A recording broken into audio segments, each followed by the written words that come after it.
You are listening to Prophet Pearls with Nehemia Gordon and Keith Johnson, exploring biblical prophecy for yesterday, today, and tomorrow.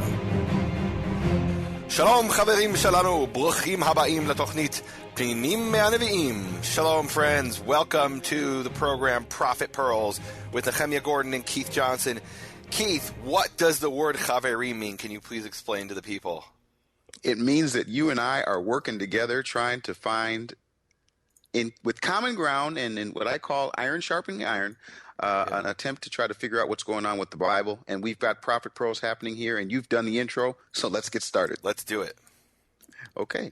Well, Nehemia, I got to ask you a question. Yeah. When you were looking at this this section, give me your first response. The first thing you thought when you looked at Judges 4. Honestly, the first thing? Honestly, I want to hear the opening word of Judges 4, it actually starts in verse 4. Yep, it starts in verse 4. It says, and Deborah. And honestly, the first thing that came to mind is there are a lot of Deborahs in my life. It's a very common name, Jewish name. And, it's funny, like, there'll be several different people I know that are named Deborah or Deborah or some form of that. And so it's like, wow, there it is. So okay, that's the first thing that came to my mind. So, like I say, we do this in honor of all those Devorahs. How about that? Let's and the jump word right Deborah into it. means? Well, I think I know that it's got something to do with like a bee. It means bee, absolutely. Yeah. And then there's a very cool connection with the word bee and the Holy of Holies in the temple, which is Devir.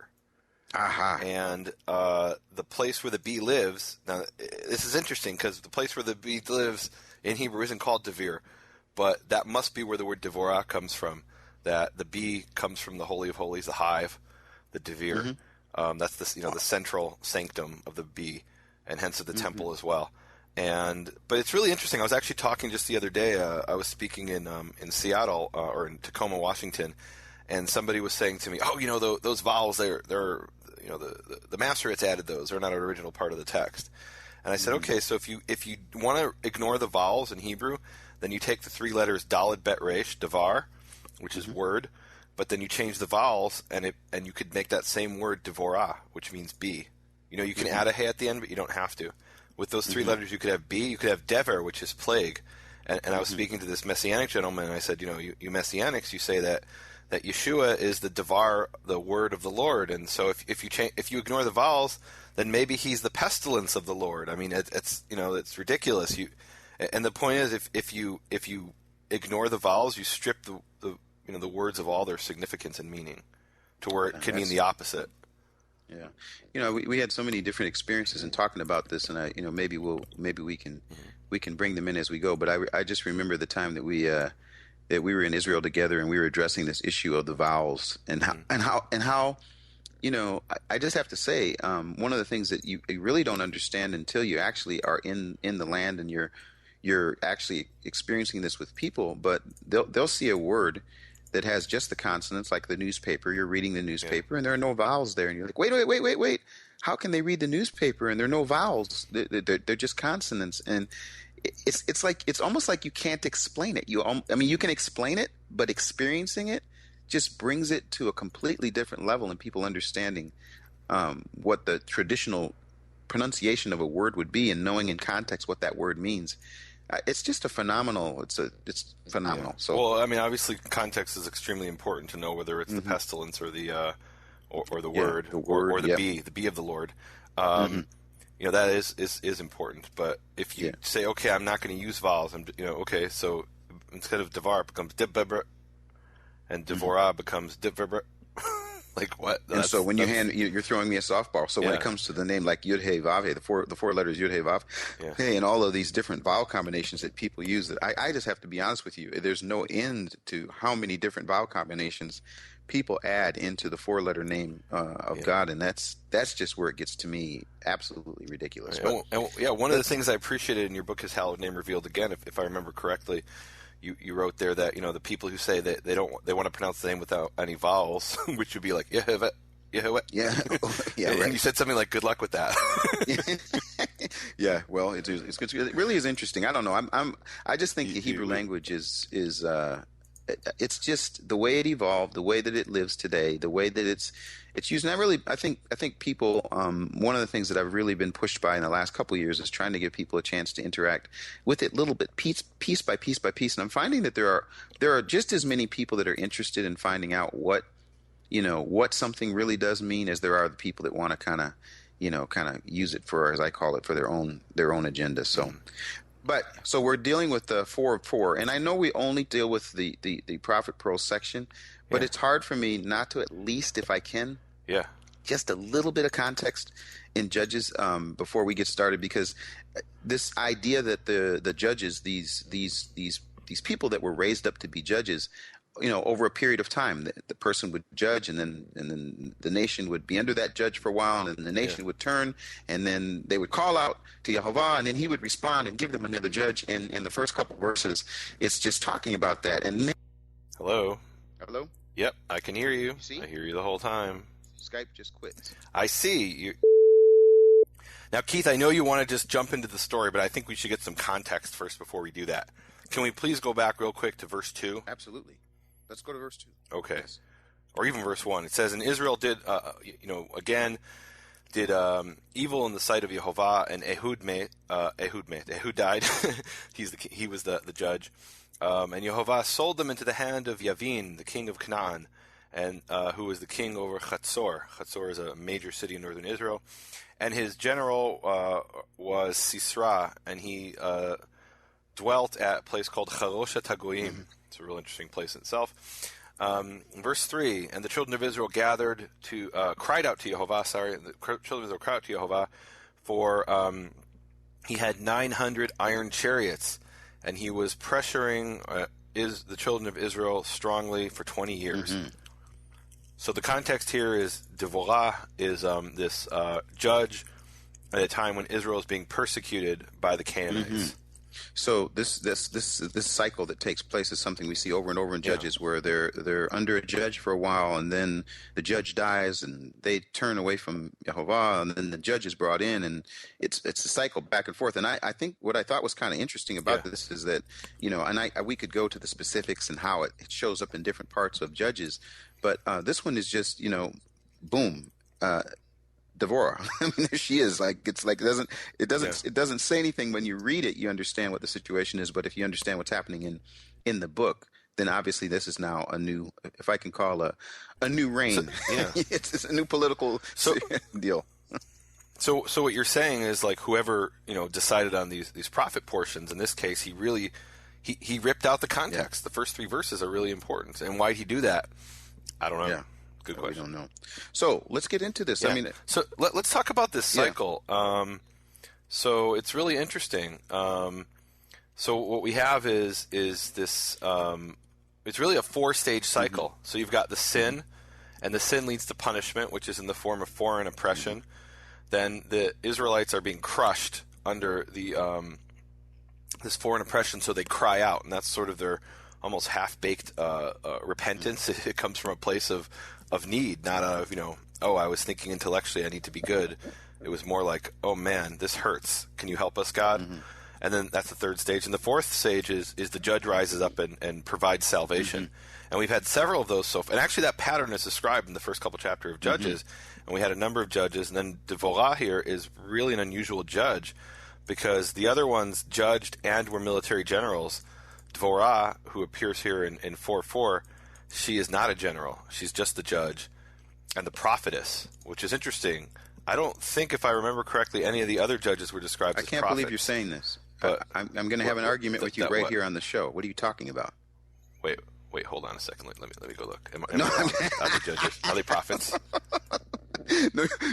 No, I'm right. I just checked it. What are you talking? Who else was a prophet? No. You're right as far as a prophet, but you're tapping that computer.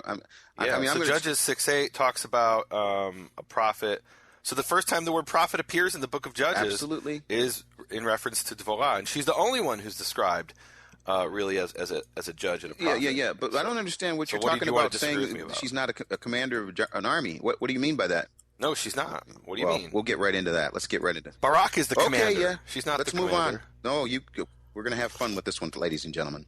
So now, can we talk about where she where she did. It's interesting. So some people will tell you, oh, a judge was just a military general or a ruler. But here it actually says that she is, she is judging, and the people would come up to her for judgment in a specific place and a specific location. And what do you have in verse 4 where she would do her judging? She says here, the prophetess, she says here, verse 5 is what it says for me. Oh, so read verses 4 and 5. Deborah, a prophetess, the wife of Lapidot, was leading Israel. At that time, she held court under the palm of Deborah between Ramah and Bethel in the hill country of Ephraim. Okay. Go on. And the Israelites came to her and to have their disputes decided. Okay, now that's awesome, because it's not even like the same word appears there, and they just translate. Let me read what it says. And Deborah was a prophetess, or actually a woman who was a prophetess. She was the wife of Lapidot, and she was judging Israel at that time, and she was dwelling under the date palm of Deborah, between Ramah and between Bethel and the mountain of Ephraim, and the children of Israel would go up to her for judgment. So we have the word judgment twice there. Once is she was judging Israel in verse 4, and then verse 5 is they would come to her for judgment. And where she would do the judging is underneath this tree, under the this tomel, this date tree. And yours has palm. And I looked at all the translations, and with one or two exceptions, they almost all say that it's a palm tree, whereas in Hebrew it's a date tree. And date tree is a type of palm tree, but it's a more specific term. And date trees are really important in Israel. It's a land that doesn't have very many trees, and date trees are very important as part of the environment and part of the ancient economy, especially even the modern economy. You go down to the Jordan Valley and you see these massive plantations of palm trees, of date trees. Can you do? So it's pretty. Can cool. you do me a favor while you do this? I want you to check your computer on something, Nehemia. And just in the Book of Judges, you guys, this is amazing. He can tap this computer and context. But anyway, what I wanted to see is if there's an example where they use for the judge was leading versus judging, and I thought that was interesting in the NIV. Oh, it doesn't say. It doesn't say lead. It says it was judging. Yeah. So what I was wondering though was in the English version. If there's an you want me to check the English? I wanted to see if there was an example, because I think there's an agenda here, and I'm going to be really clear about this. I just think when I'm reading in my NIV, and this is going to probably get me in a little bit of trouble, certainly with some folks, but I think it's sexist that basically with Deborah, the NIV here is saying, okay, well, she was leading. Now, if I really took some time and went a little further, sometimes I like to uncover where there are these sort of agendas. And like I've said before, what I like about the NIV language-wise in terms of the present English language, does a phenomenal job of using the present English language. What it does a bad job with is it picks and chooses when it wants to be clear in context, or when it wants to be what I call biblically authentic regarding the meaning of a word. And I think that happens a lot. And so a lot of the people, for example, that would be reading from the NIV, and you probably aren't aware of this, Nehemia, because you come from a different background. But there's an issue in Scripture sometimes as it comes to male and female, and regarding how far they'll go in terms of giving, what a word will be in terms of its masculine or feminine and its meaning. With Deborah here, when it says that she was leading, it's obvious as you read the story that that's the case. But the cycle that we're talking about is not like she's she's a prophetess and by the way, she does a little bit of leading. No, she is as legitimate of a leader here, and even more so regarding adding the issue of prophet as any of the other judges. Yeah, I'm not agreeing with you. I don't think she's a leader. Oh, I think she's the judge. She's the prophetess, and we have this pattern. It's a pattern throughout the Bible. She's a leader. Especially in the times of the kings, where you've got Isaiah, and Isaiah comes and he's counseling Hezekiah, but Hezekiah is the leader. Isaiah is not the leader. She's Isaiah. She's not Hezekiah. And this is why what's so funny. She's not a leader. What's so funny about this, and I'm so glad we're having this little tension here, is because the story itself, as we read it, actually I'm going to win this one, Nehemia. I'm actually going to win this one. You're not, though. Okay. So Judges 3:10 is an interesting example, because there we have the verb to judge, and it says, "And the spirit of Yehovah was upon him." And he, literally in Hebrew it says, Vayishpot et Yisrael, and he judged Israel. In the King James we have, and he judged Israel. What do we have in the NIV? I don't know. Let's see. NIV says, and he became Israel's judge. Interesting. So why doesn't it say he led Israel? So you're saying this is some politically correct thing? I really don't know what you're trying to say. We'll just keep, like I say, let's keep. No, what are you trying to say? I'm not going to try to say anything. Let me let the story say it. Are you saying that she's the lead? So we got to talk about prophetesses in the Tanakh because we yeah, let's do that. Do you know who the prophetesses are? I really don't. Tell me who they are. I mean, I'd like to hear it. So we've got 3 true prophetesses and 1 false prophetess. The first one is, and I'm referring specifically to people who are called a prophetess. A female prophet. In Hebrew, we have a word for that. There's Navi for men and Nivi'ah for women. So there's 4 people who are a Nivi'ah. There's Miriam. Miriam, the sister of Moses, is called a Nivi'ah. And then we have, well, come on, you tell me obviously we have Deborah, and who's the other one? She's the least known one. She's probably the least known one. I don't know. Tell me. Yeah. So she's Huldah in the time of King Josiah. You know that story. Come on. And the 4th one is really unknown. She's Noadiah, who's a false prophetess who tries to frighten Nehemia. That's me, Nehemiah. She tries to prophet Nehemia to frighten Nehemia from doing his mission. And he mentions all the false prophets, and he mentions her by name. He's the only one he mentions by name in that context. There's another one he mentions by name who's a man. But in the context, can I actually read that? It's pretty cool. It's in, let's see, Nehemiah chapter 6, verse 14. I'm going to read the NIV just because you like to mess with it. It says, "Remember Tobiah and Sanballat, O my God, because of what they have done. Remember also the prophetess Noadiah," which in Hebrew is Noadiah, "and the rest of the prophets who have been trying to intimidate me." So she's the only one who's mentioned in that prayer. It's like Noadiah and the rest of the prophets. Who are trying to intimidate me. Isn't that interesting? You know what I love about her name? I love about that very little known prophet is the root of her name. It's funny because I was this is like a long time ago. I was dealing with this issue of God's time, and then looking for this issue of where we have the issue, understanding his moed, and so. Right, for the people who don't know what's the moed. I mean, is appointed time, the appointed time that God has. Right. And so I was going through all of the different words and all the different things, and actually her name came up, and I didn't, and I really wasn't aware of who she was or whatever, but I thought it was just. And there's the end of the program. What happened? No. Or keep going. Oh boy! Okay. I mean, you were cut off. Hey, folks, let me tell you. No, why you were cut off. You were saying something, and we missed it. So. Okay, so folks, let me just tell you what's happening here. We are now on our 4th attempt to might be the 5th, maybe the 5th attempt to record this program, and so I'm really on. It's like really touchy. I can't just simply think about the passage. I'm also thinking about: is he hearing me? Are we recording? Are we cut off again? And this attempt right now is probably our last attempt for this program. I think Noadiah is coming against us, and she's trying to stop us from meeting. She doesn't want us to meet. Because the root of moed is appointed time, but the literal root is to meet. And it's a time that you could meet someone, or it could be a place that you could meet someone. Yeah, so her name. So we have the tent of meeting, Oel Moed. Yeah. And we also, that was a word of the week, wasn't it? And we also have moed as an appointed time, a place of a time of moed. And that's actually really relevant for the whole story of Nehemiah. We're never going to get to do Nehemiah in the Prophet Pearl, so I'm going to steal a few minutes from Prophet Pearl to do Nehemiah 6, just a couple verses. Verse 10, it says, "Then I visited," and because that prophetess is there. Verse 10 says, "Then I visited Shemaiah son of Deliah son of Mehitavel when he was housebound, and he said," and this is another prophet. He's a false prophet named Shemaiah. "Let us meet in the house of God," and there it says Niva'ed. Let us moed in the house of Yehovah, in the house of God, and let us shut the doors of the sanctuary, for they are coming to kill you by night. By night they are coming to kill you. I replied, will a man like me take flight?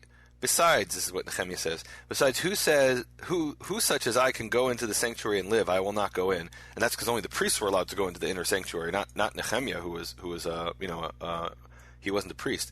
And so he's saying, I can't even go in there. What are you talking about? And I'm not going to go in there for refuge. And he says in verse 12, "Then I realized that it was not God who sent him, but he uttered that prophecy about me, Tobiah and Sanballat having hired him, because he was a hireling, that I might be intimidated and act thus and commit a sin.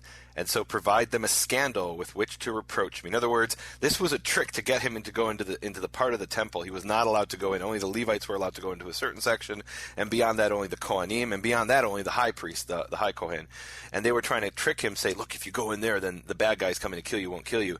And he was a false prophet. And isn't that amazing? The false prophet comes and tells him to do something contrary to the Torah, and he says, no, I'm going to follow the Torah. And then he figures out, oh, this guy wasn't even a true prophet, because a true prophet wouldn't tell me to violate the Torah. Exactly. And then in the next verse he says, oh my God, remember against Tobiah and Sanballat these deeds of theirs, and against Noadiah the prophetess, and against the other prophets that they wish to intimidate me. So isn't that cool? That's the context here of the fourth prophetess in the Tanakh. Of course, in the New Testament, in your book, Keith, you've got a prophetess. Do you remember about her? Oh boy, tell me about her, Nehemia. You didn't even know. No, there's a woman named Anna in the New Testament. Of course. But we'll leave that for a discussion of the Gospel of Luke. Let's go back to Judges chapter 4. Okay. So, Judges chapter 4, and it says, and so it says here, the Israelites came to her. Now, okay, so let me slow down here. The Israelites came to the area around the tree where maybe she was. No, to her. It actually came to her to have their disputes decided. In other words, she is the judge. And she sent for Barak, son of Abinoam, from Kadesh in Naphtali, and said to him, now, so she's now sending for the commander of the army. And I mean, the commander of the army probably has a choice. I mean, why should I come if she sends? Why? Because she's the prophet, right, Nehemia? She's the prophet. Is that right? I mean, what are you asking? No, I'm asking. She's not just the prophet. She's the judge. She's the prophet, and she's the judge. She's got. I mean, you could call that a ruler. Okay, she's running I'll the accept show. That. She's in charge. She's in charge. And so she calls the commander to come, and then she says, "The Lord Yehovah, the God of Israel, commands you." Go and take with you 10,000 men of Naphtali. And the read says here in Zebulun, and lead the way to Mount Tabor. And so she's telling him now, it's like, can I paint the picture here? I want to be really clear about this. I want to paint the picture. So is this gold in my ear? Is that what you're saying? This is better than gold in my ear, okay? Margaret Thatcher? No, it's better than Margaret Thatcher. Hillary Clinton? No, so here he's out doing his thing, and then the phone call comes. The message comes, whatever you want to call. Deborah's calling. And what does he do? He drops everything he does. He goes to her, and she's got a word from Yehovah. Now, here's what I think is so interesting about this passage. And I really couldn't – I have to tell you, I mean, I want to do Bible trivia with you here and just see if you'd win the Bible trivia game. You probably will. Nothing in the Bible is trivial to me. Amen. They're all the top 50 verses. So it says here – well, you can't make fun of that. It says here, go take with you 10,000 men – of Naphtali and Zebulun, and lead the way to Mount Tabor. Now, first thing, can I slow down for, hey, all you ladies out there, let me just talk to the ladies for a second. She's telling him now, as the leader and the commander of the army, how many... See, that's where we're disagreeing. I would say she's a political leader, perhaps. Maybe. I'm not that, finished. But she's not a military leader. No, she's the military leader. And it says here, and she tells him how many men to take, where to do, where to go, how to do it, and she gives him a word from Yehovah. Now, this wouldn't go well in some of the denominations that are presently a part of, or over on this side of the world, Nehemia, because women don't get a chance to be in leadership positions, and they do a lot with the gymnastics regarding women's leadership, etc. I could talk about that for the entire. You're talking about in China? No. I'm sorry. What I meant is my tradition, where I come from. Women. Okay. So it says here. She tells him exactly how many men to take. She said, don't take 5,000, don't take 12, take 10. And then she says, I will lure, and she's speaking what Yehovah says, I will lure Sisera, the commander of Jabin's army, with his chariots and his troops to the Kishon River and give him into your hands. And that could have been the end of the story. But then this is where the rubber meets the road, the next verse. And I'd like you to read it in the JPS or the Hebrew. Maybe there's some hidden issue here. Can you read the next verse and give me your best translation? And by the way, Nehemia, I really love it when you do translate directly from the Hebrew. I have to tell a story before you do the next verse. So, ladies and gentlemen, when I first met Nehemia, we had this issue, this crisis, and the crisis was, we were in the old city of Jerusalem. This was about now, I don't know how many years ago. This was in 2002.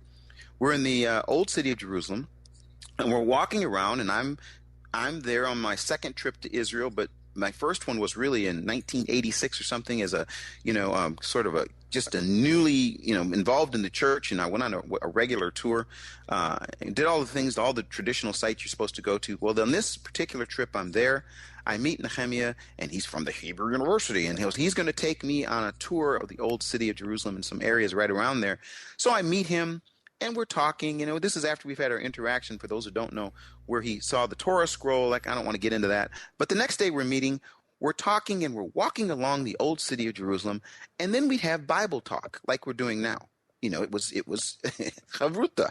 And I would say to him, well, such and such verse says, because folks who don't know, I have my master's degree from Trinity Evangelical Divinity School. I graduated cum laude. I'm supposed to know this book inside and out. And so I'm with this guy, Nehemia Gordon, who's walking around with these funny pants on and this funny looking hat. And I'm like, I can't take this guy serious.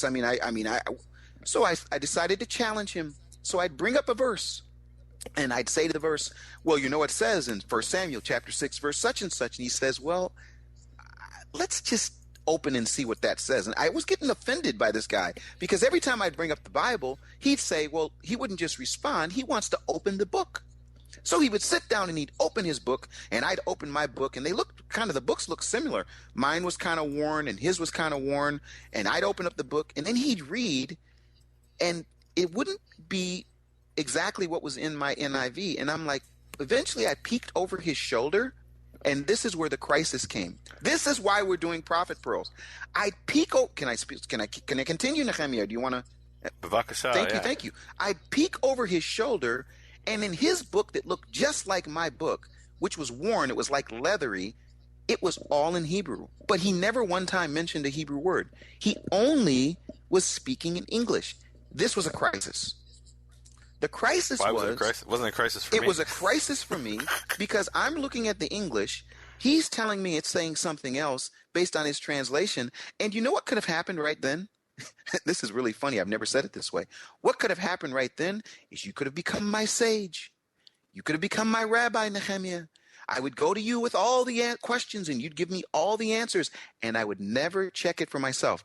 But the crisis came that I said, if Nehemia is reading directly from Hebrew and translating, it seems to me that if the Bible is that important to me, I need to learn to be able to do that. And again, why this has been so wonderful in doing this with you is that I can say to you, well, can you read the verse? And what you do is you'll give us the English translation. Now, to be fair, there are times where you're making translation decisions, obviously, because the English language. I think always by definition I'm making translation decisions. But the great every time I translate the word devar as word versus thing versus matter, that's the translation decision. Absolutely. But here's what I do like is what I'd like for people to do is when we do have a translation or you're bringing out a translation, I want people to check it for themselves. Now again, people may not want to go through the same process that I had to go through. I had to go through a whole. I don't know, the Nehemia Gordon make you feel like a dummy school, but I mean, what was great about it is that we would go step by step by step. Did you feel smart in the end when you passed the test? Yeah, in this passage, I'm going to get you. But anyway, listen. So here's the point. Now, for this verse, could you now read the verse? We got the context. Could you give us a translation? After that long introduction, I don't even know what verse we're in. We're in verse 8 now because you're going to translate verse 8 because maybe there's something missing that I'm. Yeah. Go ahead here. All right, I'm just to translate it from Hebrew. It says, and Barak said to her, if you go with me, I will go, and if you will not go with me, I will not go. And she said, I will surely... Stop. Wait, no, hold on.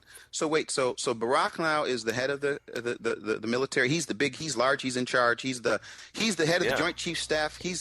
So first of all, she calls him, he comes, she tells him the instruction, he says it, and then here comes the crisis moment. The crisis moment is the big military commander says, I'm not going without you. Am I missing anything there? No, you got it. Okay, and why isn't he going without her? Go ahead, next. What's the next answer? Verse. Go ahead to the next verse. Why is he going without her? We have to find out. Why does he refuse to go without her? It's because of the 900 iron chariots. He realizes, I got no chance without you. What are you talking about? You're speaking the word of God. I'm just this, I just know how to throw a spear and, and fire arrows, and they got 900 iron chariots. I need my asset here. And the point was that if God told him to go, he shouldn't have needed this person to be a symbol of God. God should have been enough for him. Okay. Well, here's how she. So verse 9. Yes. And she said, "Oh, do you want to read it?" I want to give verse 9, folks, because I think this again, and I love the Bible. I love this. If you read the Bible, sometimes it doesn't matter without the Hebrew, the Greek, the Aramaic, the Arabic, the German, all this stuff. Sometimes it's just kind of clear. So no matter what translation you're looking in, there's this issue. The leader calls the commander, gives him instruction. The commander says, I ain't going nowhere without you. I need your help, your backup, your blessing, your whatever it is that you are. I'm not going into war without you. And then she says, I will go with you, but maybe there's a different word there. Translate that, but yeah. Okay. But because of the way you are going about this, what do you mean by that? Maybe there's something there. What does it say, Nehemia? Translate that section. And she said, I will surely go with you, but because your your glory will not be according to the way which you go, come on, meaning militarily, but in the hand of a woman, Yehovah will deliver, or literally sell, Sisra. So she's saying you're not. It's.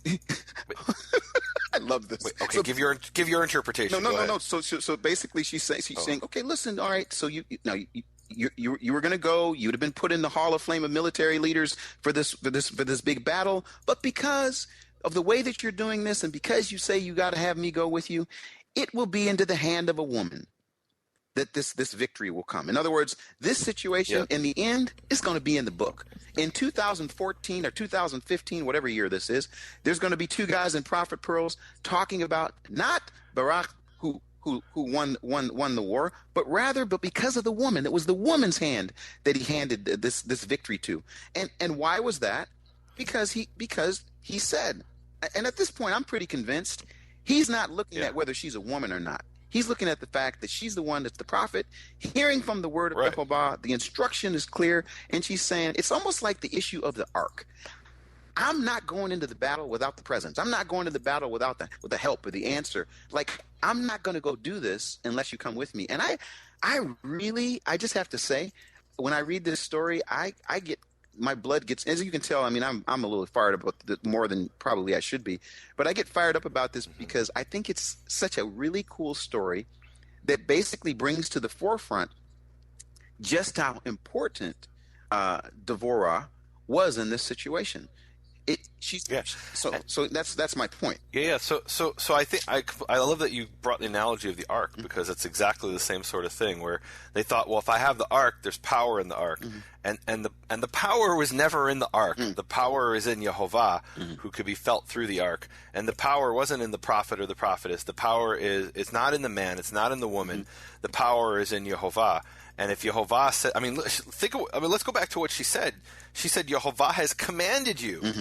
God has commanded you through the prophet to go and fight. And so it wasn't enough the word of Yehovah. She actually he felt he needed this, this person, this human being to go with him.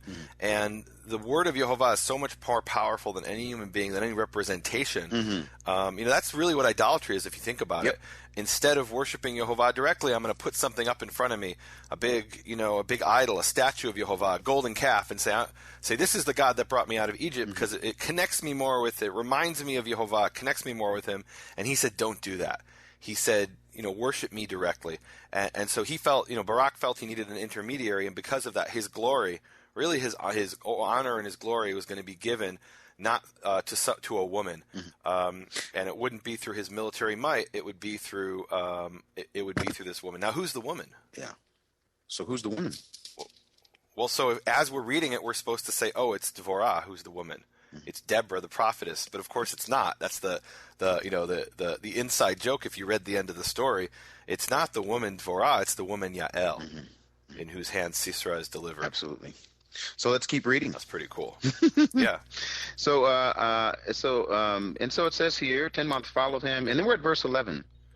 Can you read in an English version? In the English version, did we read verse 10? I'm sorry. We don't have to read every No, verse. we don't. We're not going to. We're not going to get through this whole thing. Go ahead. Okay, it's long. Verse 11. We're in 4:11. Here, this is the JPS. It says as follows. It says, Now Hever, the Canaanite, had separated from the other Canaanites, descendants of Chovav, the father-in-law of Moses, and had pitched his tent at Elon B'Tza'ananim, which is near Kadesh. Mm-hmm. Mm-hmm. You want me to go? I got to stop and talk about this. We've got this guy who's the descendant of the father-in-law of Moses. Remember Jethro?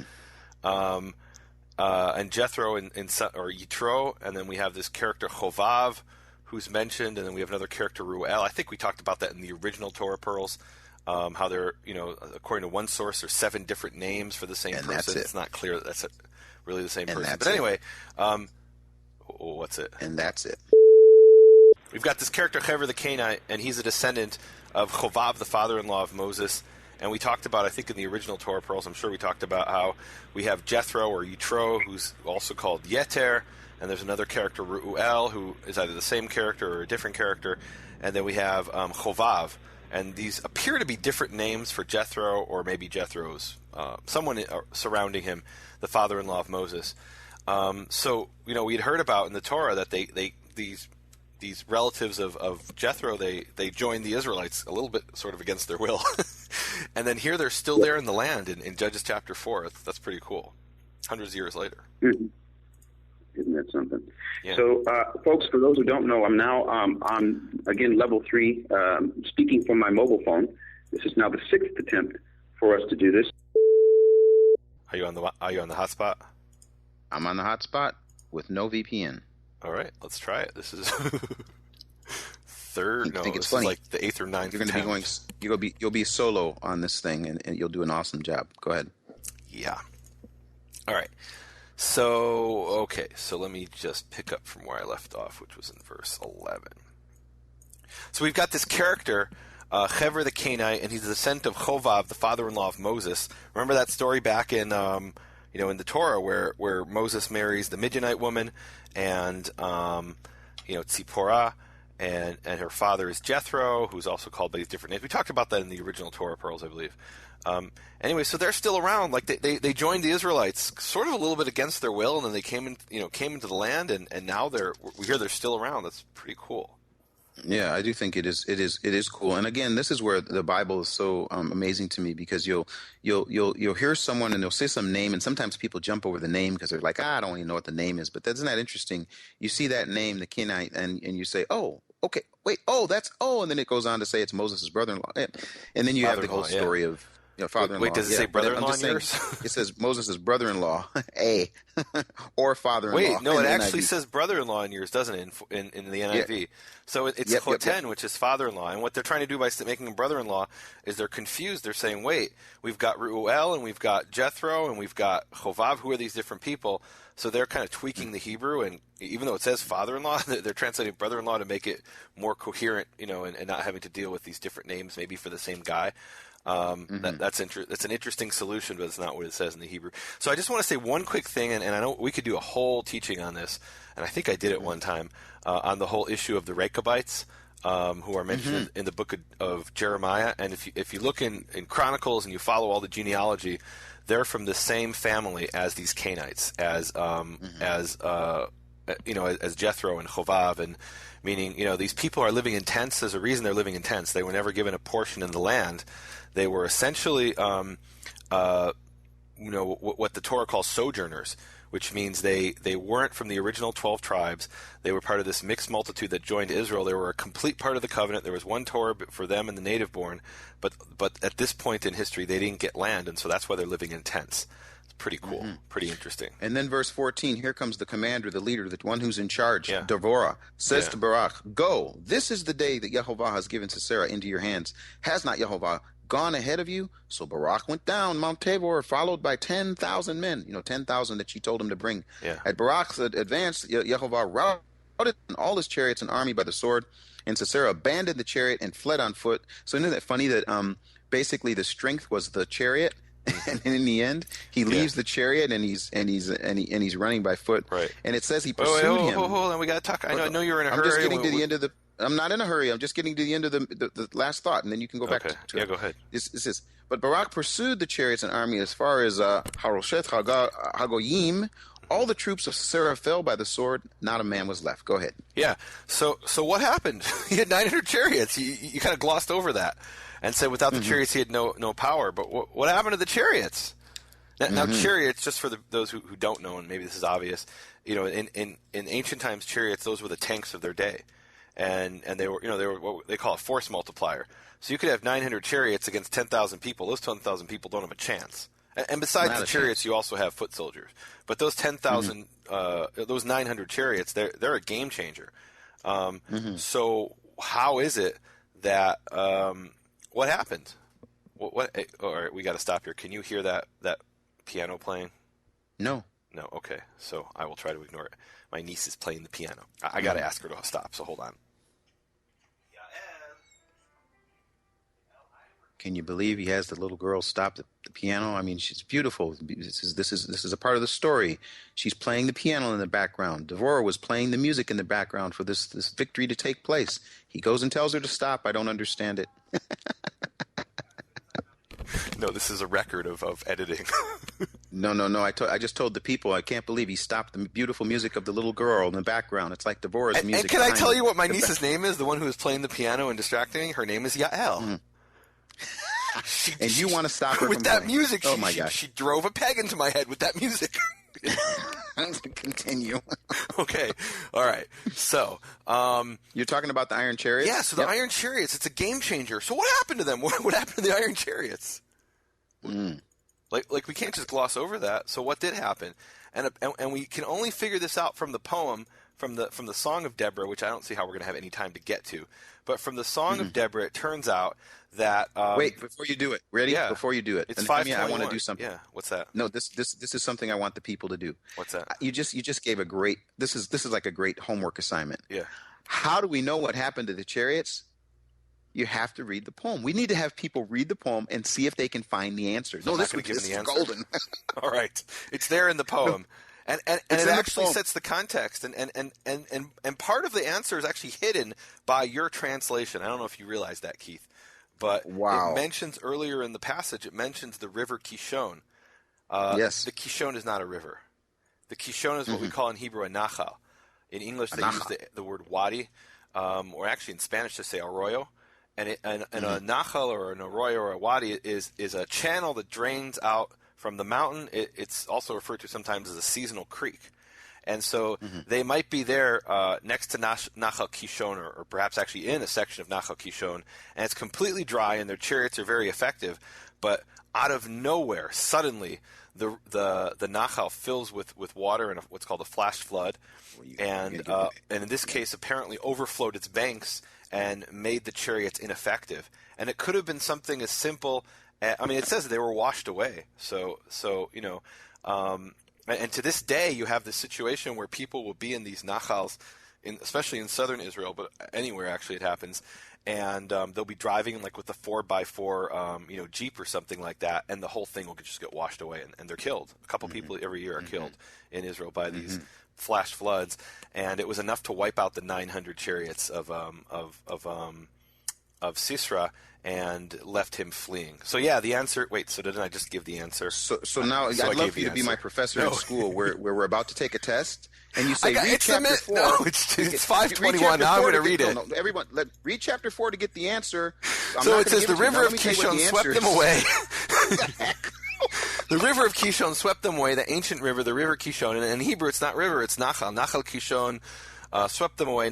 This ancient river, Nachal Kishon.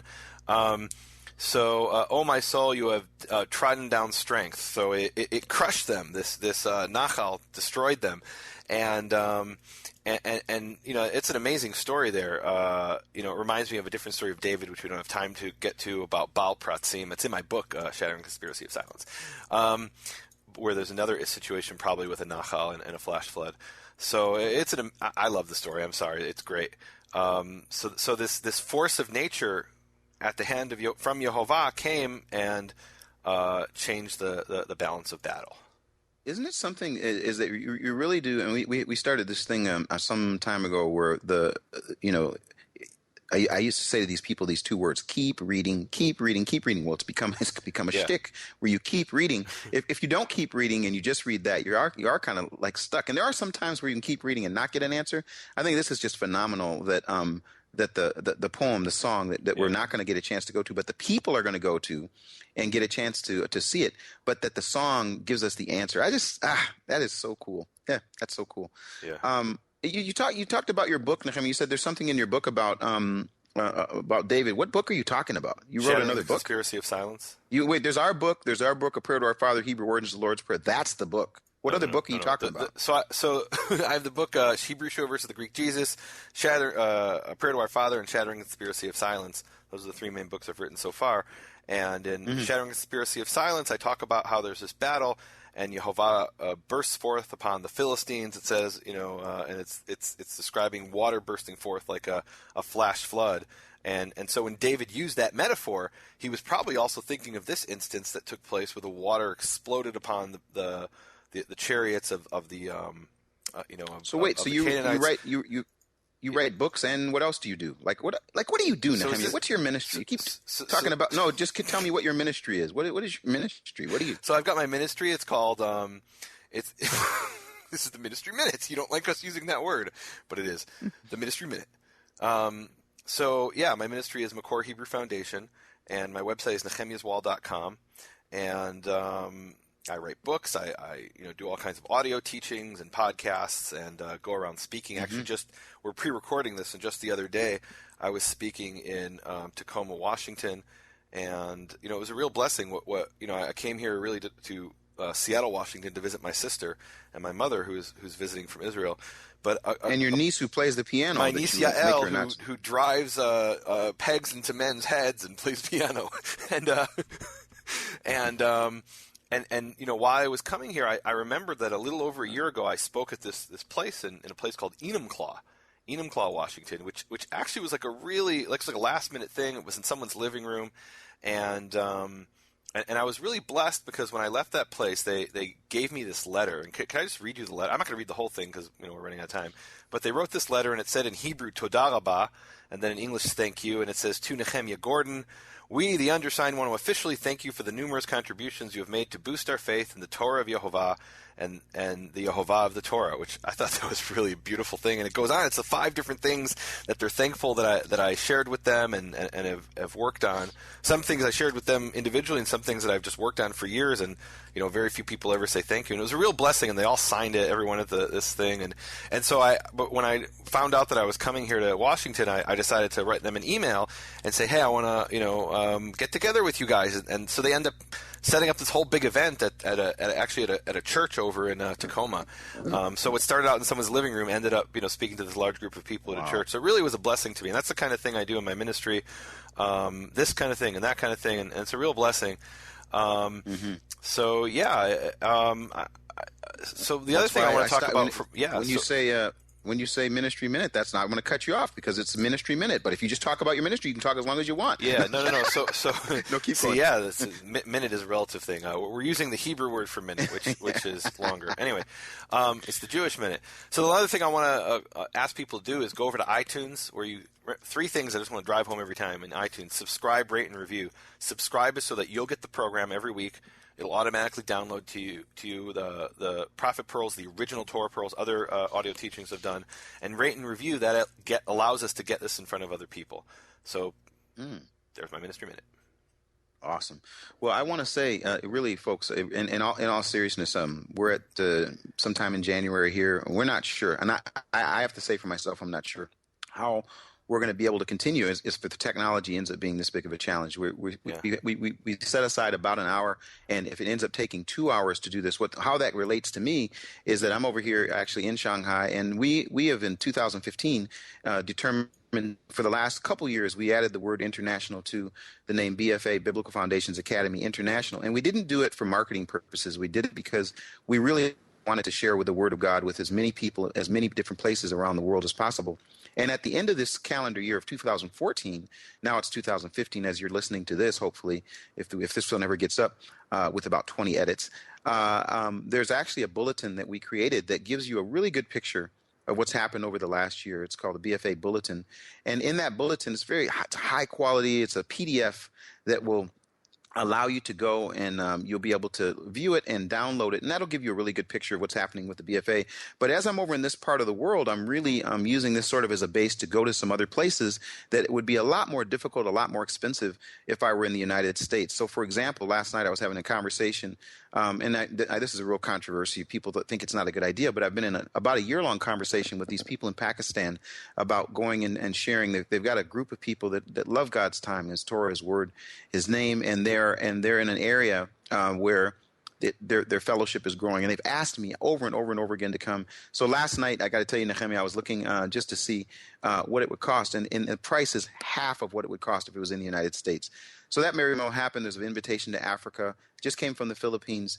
Actually, Nehemia and I are talking about the possibility of Norway in the spring. And there's other places, and not to mention that we have really a wonderful opportunity here in China with our book of A Prayer to Father, Hebrew Origins of the Lord's Prayer, which has been picked up by the Lutheran Church, and they're going to be getting that out. So I may be spending some time helping to do that. But basically, this part of the world has its blessings and its difficulties. The difficulty is I'm behind the Iron Curtain, I call it, what I should call the Firewall of China. The Great Firewall of China is Nehemia experience. Yeah, and the thing that's really difficult about it is, you've got over 1 billion people here. I'm in a city that has just about, you can't imagine how many different people from different nations that are here. It's populous, 26 million people that are in the city of Shanghai. I get a chance to meet people all the time that I'm able to share with and speak with. I'm here supporting my wife, who's doing a really amazing thing with her job right now, but I'm able to use this as a base to go to other places, both the Middle East and the Far East. And I have to say, by the time this program comes out, we'll be able to talk about something that's happening in Israel right now regarding some things that we did with the BFA, and that's in communication right now. I'll find out soon about that. Hopefully our next show, if we have one, I'll be able to announce that. But in all of that, we're trying to inspire people around the world to build a biblical foundation for their faith. So your way of supporting us is, one, go to bfainternational.com. You'll see everything that we're doing. Most of what you're doing, we're seeing there. You can just watch. You don't have to register. But if you register as a free member, you get to the next level where you can download PDFs and study guides, scripture bites, all sorts of things. And then finally, the premium content library, which we've thrown open the doors of the library, made it free for a 7-day trial where you can actually see what's in there. But if you do decide to stay there, it's going to actually help us in producing like 3 or 4 more major things in 2015 that's going to continue to reach people around the world. So I'm really excited. The BFA Bulletin is going to give you a picture of what we have done. Right now, Prophet Pearls is just one of the things that I'm just committed to. But again, the technology, if it doesn't work, it doesn't work. I mean, and so what I have to say to you, Nehemia, you've been really patient. This show alone, we've done, I think, 7 different tries. At least. And if this one gets up and we continue to go forward, that's awesome. So anyway, bfainternational.com, it's pretty easy once you get there to see how you can be supportive, and hopefully people will do that. Let's keep reading. Well, I got to do one little statement about the context here, which we kind of skipped. I think we were distracted by all the disconnects and technological challenges. So this battle is taking place in a very strategic location in Israel. You've got these mountains in central Israel, and then you have these mountains in the north in the Galilee. And between those two mountain ranges, you have what's called the Jezreel Valley. And that is the central international highway in ancient times and even in modern times between the Mediterranean coast and the central part of the Middle East. Meaning to get to all of the central markets in the Middle East, you have to pass through the Jezreel Valley.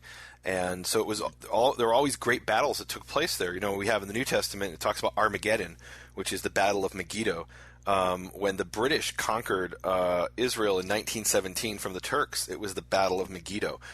There was a Battle of Megiddo that took place in the second millennium BCE between the Hittites and the Egyptians.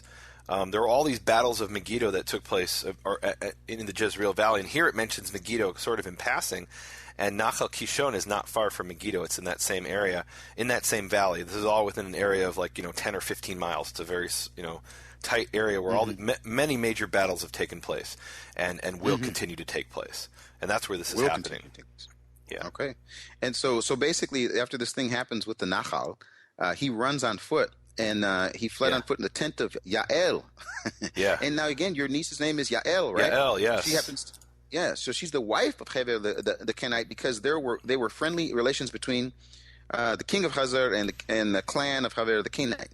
Mm-hmm. And then it says in verse 18 that Yael went out to meet Sisera and said to him, "Come, my lord, come right in, don't be afraid." So he entered her tent, and she put a covering over him. This is really interesting. And he says, "I'm thirsty. Stop me if you need to. Please give me some water." And she opened a skim of milk, gave him a drink, and covered him up. "Stand in the doorway of the doorway of the tent," he told her. "If someone comes by and asks you, 'Is anyone here?' say no."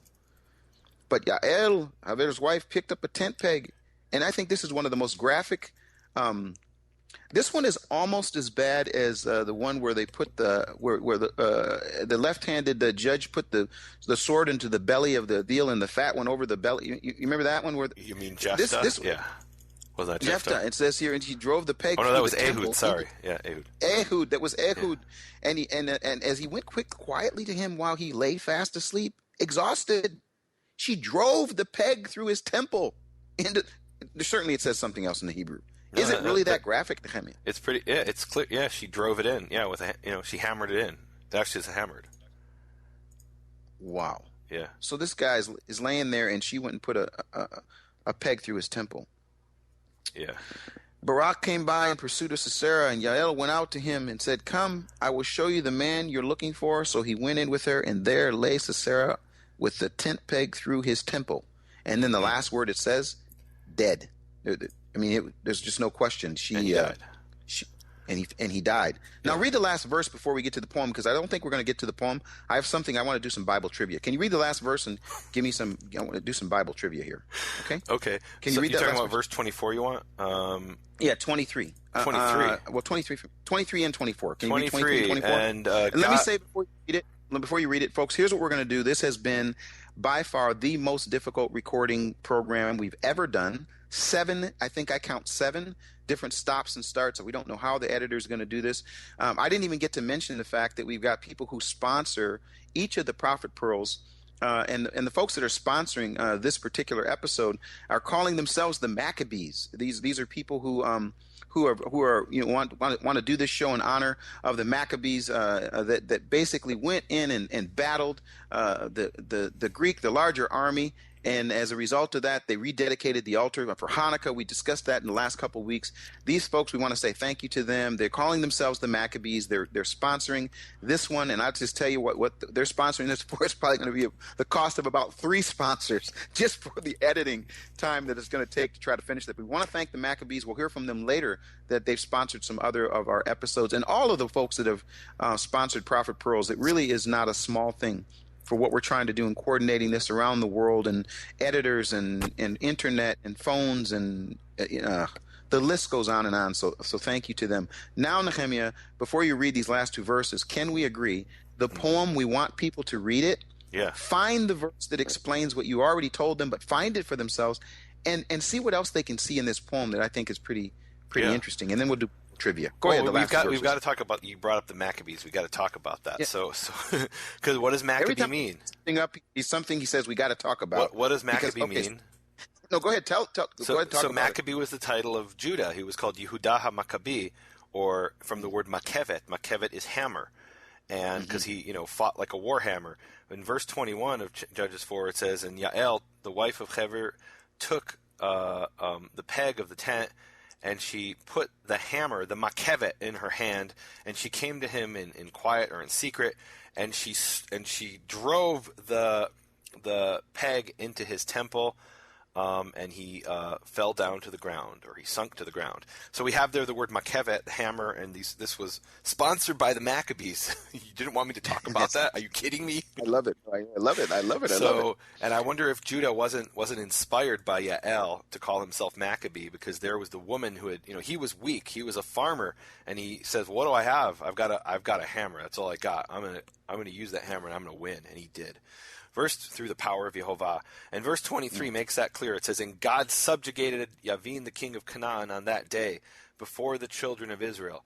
And the hand of the children of Israel went continually going and hard upon Yavin, the king of Canaan, of Canaan, until they had cut off Jabin, the king of Canaan. And I got to just really quickly just mention here, Psalm 83, verse 10. In the English, it is verse 9, where it says, "Do unto them as unto the Midianites, as to Sisera, as to Yavin, at the brook of Kishon," which is Nachal Kishon. So that's a reference here to this and a bunch of other historical events in Psalm 83. Well, here's what I'd like to do. So, folks, we're going to ask you to read through chapter 5, which chapter 5, the entire chapter 5 is the actual song, the poem, the song that they sang. And I think it's interesting in verse 5, verse 1, where it says, "On that day," and it doesn't say Barak, son of, it says Deborah first, and then it says Barak. So she's first here, then him, and then they sing this song, which I think is really, I would do you well to read that. But I have some trivia, Nehemia. Well, I want to ask you a question. You're in Israel, and I noticed something. Not in Israel right now. One of the things I noticed, but yeah. Well, you're actually in Seattle, but you lived in Chicago. You grew up in Chicago, and then you've lived in Israel for, I think you said 20 years or something like that. 20 years altogether. Yeah. Isn't it amazing that one of the things that I think that it's so cool is that the way that they, the people of Israel, men and women, young men and young women, go into the army, and I whenever I'm there, I always am sort of stopped by this whole issue of the army, and I've watched the deal where they do the where they bring the Bible, and then they've got their gun, and they go into the army, and they do this whole ceremony in front of the Western Wall, and it's just amazing. But one of the things that I think is really amazing is the whole use, the way that women are used in the army as men are, and one of the things that's happened in this year that's really cool. Have you ever heard of let me give you a name. Here's a name. Major Oshrat Bakar. Have you ever heard that name, Nehemia? Never heard of her. Have you ever heard of Captain Or Cohen? Nope, never heard of him. Have never heard of him. Have you ever heard of Major Gal? You probably haven't heard of this. Who's Major Gal? You're not giving me a last name. Yeah, but no, I haven't. They won't give a last name on purpose. They won't give the last name on purpose. The last name has been disclosed. Why? Because this person is, for the first time in history, serving in the history of the Israel Air Force. A woman has been named deputy commander of an operational squadron. Wow. Her name is Major Gal. Says whose last name was not disclosed. And she, what I love about this, she serves as second in command of the Nachshon Squadron. Nachshon. Yeah. I love this. So anyway, she's serving there. That's the first time in history. But here's a second one. For the first time, a woman is to lead a combat battalion in the Israel Defense Forces. Major Oshrat Bakar has been assigned to the Etam Field Intelligence Battalion in the Southern Command. This is a really big deal because this is a combat unit. But the one that really caught my attention in 2014 is Captain Or Cohen to become deputy commander of, guess what the name of her patrol boat is? Yael. Deborah. Oh, okay. No, this is amazing. Her the name of her boat is Deborah. She's going to be in the area of Gaza, commanding this boat. And she says that my life dream is coming true. So here you've got the first time in history a woman for the Israeli Air Force, first time for a woman in the combat battalion, first time the woman from the Navy. And I say it's not the first time. The first time was Deborah, who was the one of this story who was the commander, the leader, the one in charge. She was running the show. She set the stage for these other women who are doing this. And I think it's cool in Israel how they say that women are used at just a bunch of different levels. This is not something where they're off, behind the walls and doing something where they're not involved in actual combat. These are women that are out on the front lines of the Israel Defense Force, Army, Navy, and Air Force, and they're leading the charge. And as I was reading these articles about what was being said about them, the kinds of character and the way that these women are doing, I believe these women are serving in the spirit of Deborah, the judge, the prophet, and the one who led the charge. And I say, and again, I'm going to argue this. She was leading the whole thing. I mean, and then you got Yael, who wasn't afraid to put a tent peg into the head of the king. So you got two women in this story that I think just gives honor to women that are in battle, and these women are showing that message then, and then of course we say that prophet pearls is what happened in the past, yesterday, today, and tomorrow. And today, right now, 2014, we're in 2015, 3 different women doing something that they say the first time in history. I say it's the second time in history. The first time in history where the woman led the charge in a battle is Deborah, the one that we just got through talking about. So that was my biblical trivia. Yeah, I don't know what section you read in Judges, but okay. So I gotta say a couple more things. I think these are important. So one is why did Sisera? Why did he go to Yael? And he really, let's be honest, he underestimated her. He thought that she was going to be loyal to him because there was this peace treaty or some kind of agreement between her clan and the clan and the Canaanites. And probably what made them trusting was they said, oh, well, you know what? She's not a descendant from Jacob. She's a Gentile. And they were wrong. Meaning just because she was not a descendant of Jacob did not mean she wasn't part of Israel. And she did what any Israelite woman would do. She killed him. So I think that's pretty cool. Here we have an example of somebody who is part of the people who have joined themselves unto Yehovah, Isaiah 56 and other verses. And then the other thing is this whole thing about the milk and the water. There's this idea that milk makes you sleepy. And I actually did some research on this, and the scientists claim that there's no proof of this, or that maybe it's psychological, because lots of people do say it makes you sleepy, so maybe for psychological reasons. I suspect it's all of the lactose, which turns directly into sugar and then drops you and makes you sleepy, especially if you're keto adapted, which I think Sisera probably was. And one last point, you talked about Judges chapter 5, verse 1. It says, literally, let me read you what it literally says. It says, Hebrew, the verbs have genders. It says, Vatashar Devorah, and Devorah sang, and she sang, and it says, and Barak the son of Abinoam on that day sang. Exactly. So it's actually a singular feminine verb describing Devorah as the singer, and Barak's almost like this afterthought when it came to the song.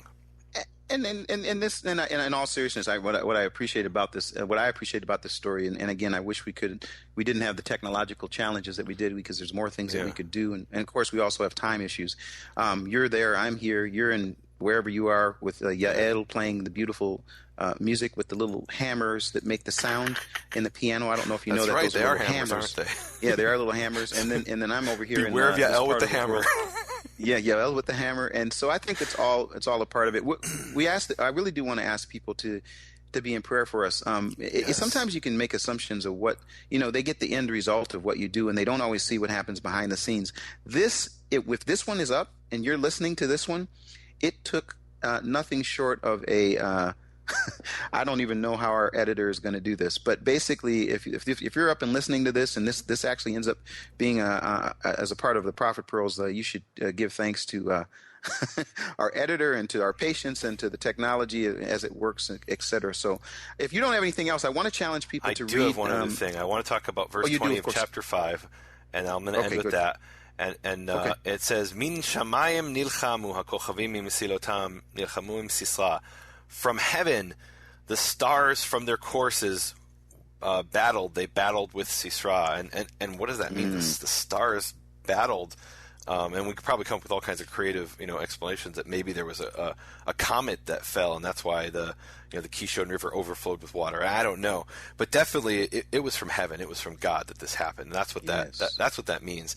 And I think that's important, that whenever we have a great victory in our lives, that we remember that it is from Yehovah. That Yehovah is the one who is the source of victory, and it's not some person that we put in front of us and say, "Oh, she told me that it was Yehovah's word, so I need this person. I can't do it without the human." It's Yehovah himself. He is the one, and he will make it happen. We don't need the human beings. Trust in Yehovah, not in man, as the psalmist says. Amen. So I prayed last week. You pray this week. I'll pray next week if there's a show. Beseder. Yehovah Avinu Shabashamayim, Yehovah our Father in heaven, we ask that you bring victory from heaven in all that we are doing, in our ministries and in our lives, and in the lives of all those who are listening to this program and calling upon your name. As is written, Karov Yehovah lechol korav. Yehovah is close to all who call him, lechol asher yika'u ve'emet, to all who call him in peace. Yehovah, mobilize the very stars of heaven against your enemies and against those who are trying to stop us from living in accordance with your Torah and honoring your name, Yehovah. May this be your will. Amen. Amen. Thank you for listening to Prophet Pearls with Nehemia Gordon and Keith Johnson. For more information, please visit nehemiaswall.com and bfainternational.com.